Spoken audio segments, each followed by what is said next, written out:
The internal temperature controller of the air-cooled chiller must be installed inside the compressor to prevent overcurrent caused by high-load operation caused by high-speed operation of the compressor, faults such as defective electromagnetic switches, jammed shaft journals, or motor burnout due to motor temperature. The point 3 machine is installed on the neutral line. When an error occurs, the motor will remain normal by cutting off the 3-phase motor at the same time.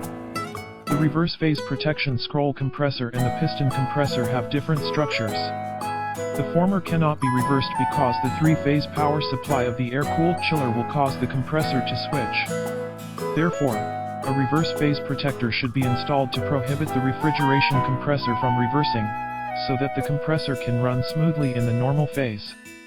Our company air-cooled chiller is equipped with a variety of fault alarms, over-temperature alarm, sensor alarm, high-pressure alarm, and overheating alarm, which can effectively avoid some failures in time.